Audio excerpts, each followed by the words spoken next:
Brittany Lord, and I'm the facilitator for the Remembering Our Babies therapy group. Hope you're doing well today. This series is meant to come alongside you during some of the most difficult days of your life. If you're watching this video, it is by no accident.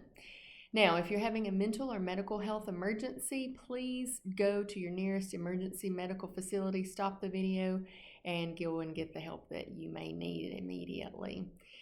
If you are watching this video, as I said, it's by no accident. You may have lost a child due to infant death, miscarriage, or you may be struggling with the pain of infertility.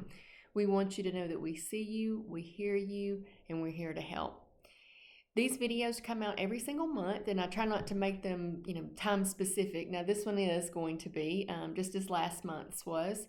We're also offering those who are seeing these videos also some included counseling sessions, individual counseling sessions. Again, as I said, my name's Brittany Lord. I'm an LPC here in Chattanooga, Tennessee. And you can access my information off the internet. Drop us a message here on this video.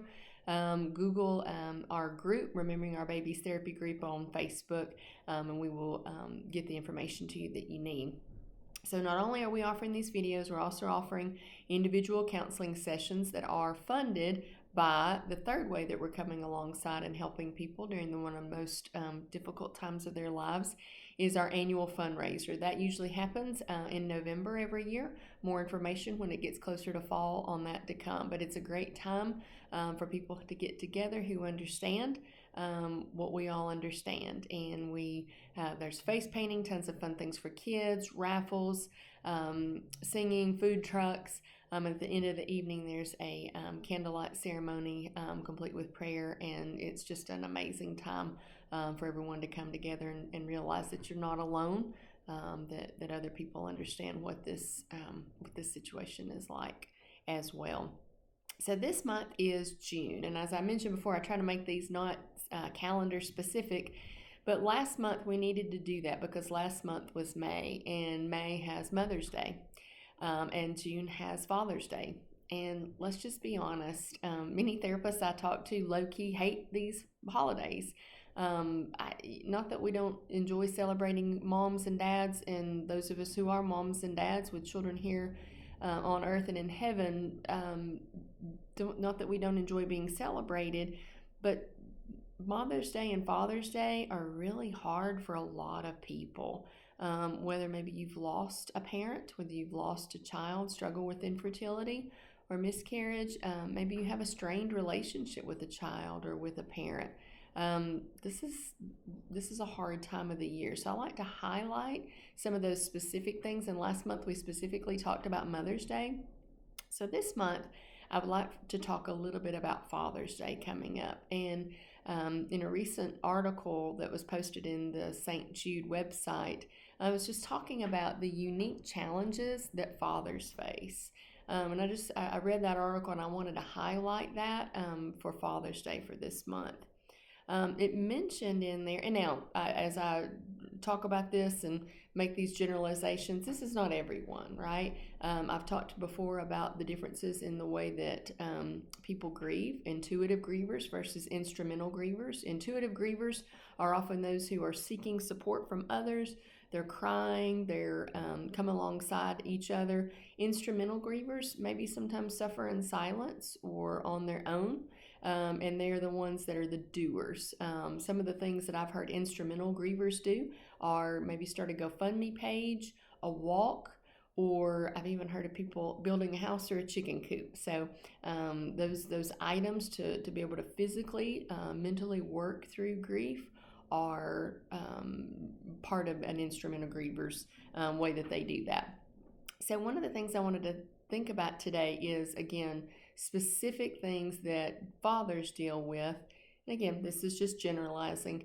Many times men are instrumental grievers. Not always. I've seen it go both ways. But many times dads grieve in isolation. They are paying attention to what's going on in their own mind, maybe paying attention to what's going on with the other children in the house, or mom or grandparents, sometimes pretty others focused. And so some of their own grief is in isolation. many times moms are seeking other people for support. So maybe that means a friend, a sibling themselves, or another person maybe that they've met from a group, much like this one. So women are seeking that support from other people, moms are, and then dads many times report that their main support person during a time of grief, especially the loss of a child, is that their spouse. So if, let's think about that. If the mom is going out and, using friendships to seek that support, and dad is depending upon her, that mom, to be the support person for the grief, well, that can sometimes get us into a bit of a cycle where we're depending on each other and not really connecting well. So it's really important, as this article said in St. Jude on their website, for men to find some support as well, and not just their spouse. So that would be one key takeaway that I learned from that.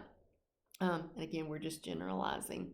Again, so while moms are reaching out to others, dads are reaching out to mom, and maybe we're not feeling as connected. There's tons of really alarming statistics around the challenges that men and women may face, that moms and dads may face after they lose a child, that the divorce rates go up. And my personal opinion, that from what I've seen with clients, is that the challenges that are already there in a marriage or with mom and dad may become amplified, and the communication may not be there. That's where I see more of the challenges. So more of the amplification of what may be already there. Again, just total generalizing. Again, it also mentioned not only do men grieve in isolation or dads grieve in isolation, they're depending on mom, who's depending on others, but they're also turning maybe to work, which sometimes is not necessarily a bad thing, right? We pour ourselves into something, but we can maybe turn that into something that's extreme, and without some moderation, that becomes someone who becomes a workaholic as a result of what they're facing. So these are some of the things, again, to pay attention to for dads. Pay attention to isolating. Maybe find other dads or other people that you can turn to for support during this time, and not just relying on the spouse or mom. And really paying attention to, am I turning too much to work or some of the activities that I enjoy, in order to not pay attention to how I'm feeling. It is always encouraged for when mom and dad lose a child to seek counseling. If you need some names or some information on that, feel free to Google. In Psychology Today, there's great resources on there, or let us know and we can help for sure. This is a road that no one wants or needs to walk alone. Please allow us to come alongside you and to be able to help in one of these three, or all three of these ways that I mentioned here today. Whether you have a child here on earth, one in heaven, or have had the hope of having a child, you are a dad. So happy Father's Day.